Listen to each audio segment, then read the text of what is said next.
Oh my god, college applications. Love them or hate them, you gotta submit them. Remember Common App and College Board and the SAT? Oh, the SAT. Was there ever a more hated test? The hours spent on grueling preparation just to walk in on your testing date and guess on half of the questions, and hope you got a high enough score to gain admittance into your dream school. The SAT has for a long time been a vital cornerstone of the American education system, because it was supposedly the test that measured whether you were ready for college or not, and showed how smart you were with your score. And being a recent graduate of high school during the time of the plague, it may come as a massive surprise, or not, that the entire education system decided that the SAT wasn't needed anymore. For those who aren't familiar with the absolutely confusing system of US undergraduate college admissions, most colleges will usually look at 4 different things to determine whether you will receive the amazing right to pay them hundreds of thousands of dollars to get a piece of paper in 4 years with your name on it. Your high school GPA, i.e. grades, standardized test scores such as the ACT or SAT, basically a standardized college entrance exam, extracurricular activities such as drawing, playing the piano, or working on the next cure for cancer, supposedly to show your passions in life, but usually done with artificial enthusiasm to look better on college applications, and college essays, where you try to write a Nobel Prize-winning holy scripture about a totally true and inspiring life story that shows how amazing of a person you are. And trust me, that's a simplified version of it. It gets way more complicated than that. There's been a long-standing media crusade on the SAT. There are some prominent studies that showed that SAT scores correlated based off of income. Basically, if your parents made more money, then you probably had a higher score compared to those who didn't make that much money. The main argument here was that wealthier households have more resources to pay for better education, SAT preparation, and also test attempts.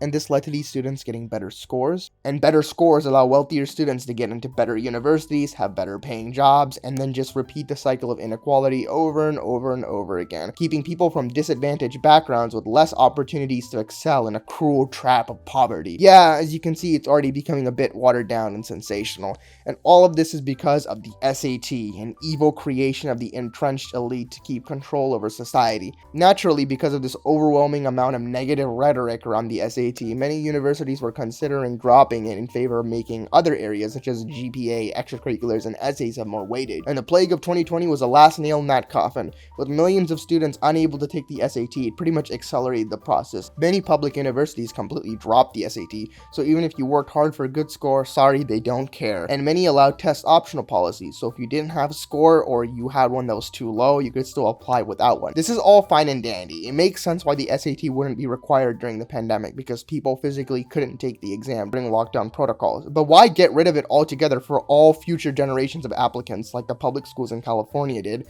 Why push this rhetoric of a bourgeoisie SAT? Because in reality, what is more fair than the SAT? All these people that hate on the SAT because it correlates to income, I guess, are completely blind to the fact that literally everything else correlates with income as well. Who knew? Wealthier families can afford private tutors for their children to get better GPAs, to hire world-class editors to basically rewrite their kids' college essay to be a John Steinbeck level life-changing story that totally happened. And here's the kicker, extracurriculars. Yeah, because a poor family with parents working 3 jobs to make ends meet is going to be able to afford the time and money to take their kid to fencing lessons, fund their startup ventures, and file tax documents to legalize their fake nonprofits. Let's face it, educational inequality goes deeper than just one exam. And I haven't even touched on legacy admissions. And in my opinion, out of all these blatantly unequal aspects, even if the SAT is still plagued by inequality, it is still the most fair aspect of this entire process. Even though the College Board is a questionable nonprofit organization, I think they've been doing a decent job of making the SAT preparation process accessible to everyone. They've released a lot of their previous exam papers to students to prepare, and not to mention the absolute inundation of free resources online on sites like Khan Academy, YouTube, and random websites from 2011. And libraries, ever go into your school or local library and just find SAT preparation books free to check out and study off of? The point I'm trying to make here is you don't necessarily need to spend thousands of dollars on SAT preparation classes. There's so many free resources that basically do the same. A lot of people talk about how the test basically tests you on how to take the test, and there's a lot of like strategies and stuff that only prep schools know. And as someone who's taken the SAT,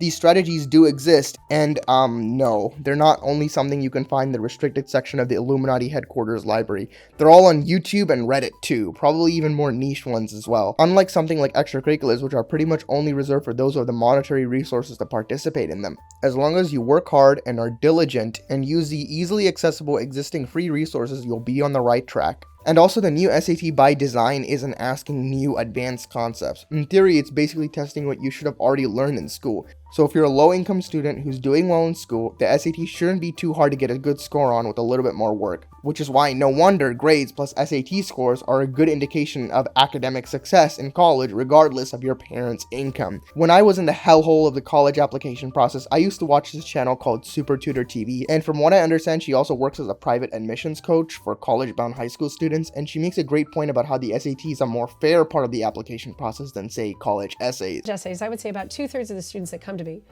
have an interesting story and they just don't know how to put it on paper and they don't know how to get it out of themselves. And with a little conversation and a little discussion, we can figure out what makes them interesting and unique. And then they can run off and write that story. Test prep is not that easy. It's not just like, pour in 6 hours and it works. I have to have a kid who works hard and who's willing. That was a snippet that I found the most interesting, but the rest of the video is also amazing, and she kind of goes into other points why the SAT is just more fair than other parts, so I'll put the link to her video in the description below. I highly recommend giving it a watch. And this makes sense. It's much harder for a rich person, even with all their monetary resources, to simply boost the scores of their otherwise lackluster performing students, because I don't know, the student actually needs to have the knowledge to do well on a 3-hour timed exam where they get no help and can't rely on parents to prop up all their extracurriculars and bribe their private school teachers to artificially boost their grades. In a way, this test kind of equalizes the playing field, because an actual academically gifted yet lower income student can just do well on this one test and gain an advantage in the admissions process compared to a wealthier student who received lower scores. It's arguably more representative of how academically prepared a student actually is for college compared to essays or extracurriculars, in my opinion.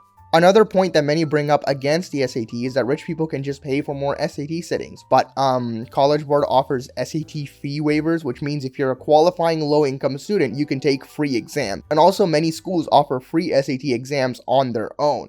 And also, this problem is such an easy fix. Just subsidize schools to offer more SAT sittings for free. I mean, compared to a lot of other ridiculously useless programs some state education boards are spending money on, paying for a $75 exam for each student to have more chances at a college entrance exam doesn't seem like that much more. So to sum up my points, I'm not a fan of all these test blind policies. In my mind, they've genuinely taken away one of the fairest parts of the already massively unequal US collegiate system.